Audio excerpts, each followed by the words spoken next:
2 kilo ബീഫാണ് എടുത്തിരിക്കുന്നത്. വലിയ കഷ്ണങ്ങളായിട്ട് നുറുക്കിയെടുത്തതാണ്. ആവശ്യത്തിന് ഉപ്പ്, മഞ്ഞൾപ്പൊടി, കുരുമുളക് പൊടി എല്ലാം കൂടി കൂട്ടി തിരുമ്മി യോജിപ്പിച്ചതാണ്. തിരുമ്മി വെച്ച ഇറച്ചി 2 മണിക്കൂർ സമയത്തേക്ക് മാറ്റി വയ്ക്കാം. അതിനുശേഷം നമുക്ക് ഉണങ്ങാനായിട്ട് വയ്ക്കാം. ഇറച്ചി ഉണങ്ങാനായിട്ട് ഞാൻ വെച്ചിരുന്നു. ഇന്ന് 2-ാം ദിവസം. കഴിഞ്ഞ ദിവസം ഞാൻ വീഡിയോ എടുക്കാൻ പറ്റിയില്ല. സന്ധ്യാസമയത്താണ് ഇറച്ചി കിട്ടിയത്. പിന്നെ ഞാനിത് വെച്ചിരിക്കുന്നത് പുകയില്ലാത്ത അടുപ്പിൻ്റെ മുകളിലാണ്. ഇപ്പോൾ ഇത് കുറച്ച് ഉണങ്ങിയിട്ടുണ്ട്. നമ്മുടെ ഇറച്ചി 4-5 ദിവസം കൊണ്ടേ നമുക്ക് ഉണക്കിയെടുക്കാവൂ. നമുക്ക് വേണമെങ്കിൽ 1-2 ദിവസം കൊണ്ട് ഇറച്ചി ഉണക്കിയെടുക്കാം. പക്ഷേ അത് വെന്തു പോകും. അതിന് ടേസ്റ്റും ഉണ്ടാവില്ല. പതുക്കെ ചെറിയ ചൂടിന് ഇറച്ചി ഉണക്കാവൂ. പെട്ടെന്ന് ഉണക്കരുത്. ഈ അടുപ്പിൻ്റെ പ്രത്യേകത തന്നെ വൈകുന്നേരം വരെ അതിന് ചൂടുണ്ടാവും എന്നുള്ളതാണ്. അങ്ങനെ നമ്മുടെ ഇറച്ചി നന്നായിട്ട് ഉണക്കിയെടുത്തു. ഇനി നമുക്ക് ഇതിൽ നിന്ന് കുറച്ചെടുത്ത് വറുത്തെടുക്കാം. ബാക്കി ഒരു ടിന്നിലോ അല്ലെങ്കിൽ ഫ്രിഡ്ജിലോ സൂക്ഷിക്കാം. ഈ ഇറച്ചി എങ്ങനെയാണ് ഫ്രൈ ചെയ്യുന്നതെന്ന് നമുക്ക് നോക്കാം.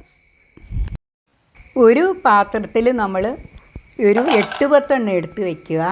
അതിലേക്ക് 1 ഗ്ലാസ് വെള്ളം ഒഴിച്ച് നമുക്കൊന്ന് വേവിച്ചെടുക്കാം.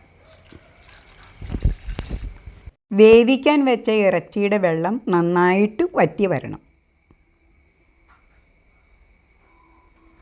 വേവിക്കാൻ വെച്ച ഇറച്ചിയുടെ വെള്ളം നന്നായിട്ട് വറ്റി വന്നിട്ടുണ്ട്. നമുക്ക് സ്റ്റൗ ഓഫ് ചെയ്യാം. ഇനി നമുക്ക് ഇറച്ചി ഒന്ന് ചതച്ചെടുക്കാം. പണ്ടൊക്കെ ഈ അമ്മിക്കല്ലിലൊക്കെ ഇട്ടാണ് ചതച്ചുകൊണ്ടിരുന്നത്. അമ്മിയിൽ ഇടിച്ച് ചതച്ചുകൊണ്ടിരുന്നു. അപ്പോൾ ഇങ്ങനെയുള്ള ഒരു കല്ലാണെങ്കിൽ നമുക്ക് ചതച്ചെടുക്കാം. ഞാൻ അതിലേക്ക് ഓരോന്നിട്ട് നമുക്ക് ചതയ്ക്കാം.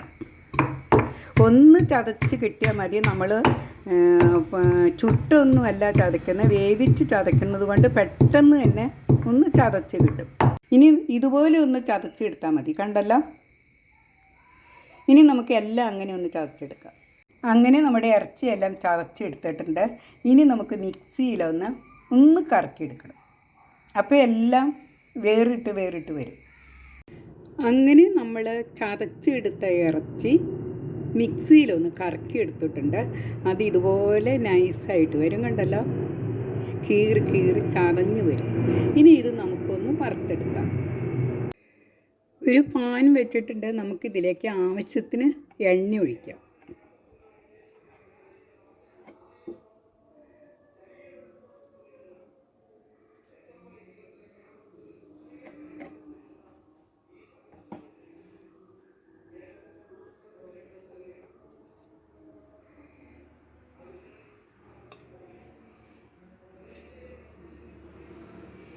ഇതിലേക്ക് 1 ടീസ്പൂൺ വെളുത്തുള്ളി അരിഞ്ഞത്, 1 പച്ചമുളക്, 3 ടീസ്പൂൺ ചുമന്നുള്ളി അരിഞ്ഞത് നമുക്കൊന്ന് നന്നായിട്ടൊന്ന് വഴറ്റിയെടുക്കണം.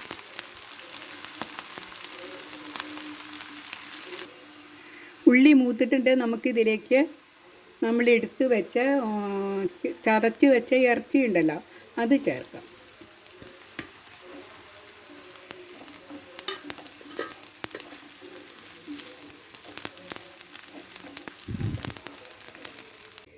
ഇറച്ചി ഒരുവിധം മൂത്ത് വന്നിട്ടുണ്ട്.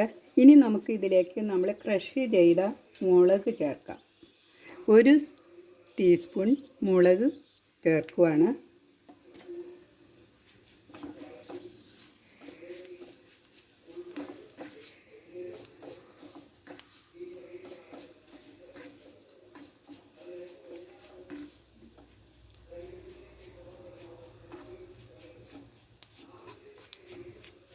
ഇനി നമുക്കിതിലേക്ക്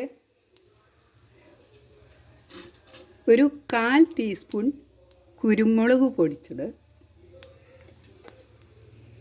പിന്നെ നമുക്കിതിലേക്ക് അല്പം ഉപ്പും കൂടി ചേർക്കാം. ഉപ്പ് നോക്കിയിട്ട് വേണം ചേർക്കാൻ. നമ്മൾ ഇറച്ചി ഉണങ്ങുമ്പോൾ ഉപ്പ് എങ്ങനെയുണ്ടെന്ന് അത് നോക്കിയിട്ട് വേണം. നമ്മളൊന്ന് കഴിച്ച് നോക്കിയിട്ട് വേണം പിന്നെ ഉപ്പ് ചേർക്കാനായിട്ട്.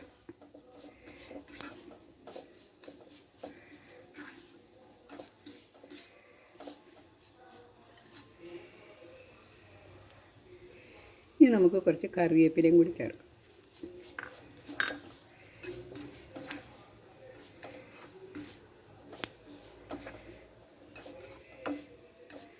അങ്ങനെ നമ്മുടെ ബീഫ് ഫ്രൈ റെഡി ആയിട്ടുണ്ട്.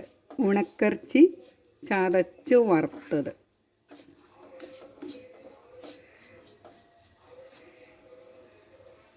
നിങ്ങൾക്ക് സ്റ്റൗ ഓഫ് ചെയ്യാം. അങ്ങനെ വളരെ സ്വാദിഷ്ടമായ ഉണക്കിറച്ചി വറുത്തത് റെഡിയായിട്ട് വെച്ചിട്ടുണ്ട്. വളരെ എളുപ്പത്തിൽ നമുക്ക് ഉണ്ടാക്കാൻ പറ്റിയ ഒരു ഡിഷും കൂടിയാണിത്. നമുക്ക് ഇറച്ചി ഉണക്കി സൂക്ഷിച്ച് വെച്ചാൽ പെട്ടെന്ന് തന്നെ നമുക്കത് ഉണ്ടാക്കാം. എല്ലാവരും ഇതൊന്ന് ട്രൈ ചെയ്ത് നോക്കണേ.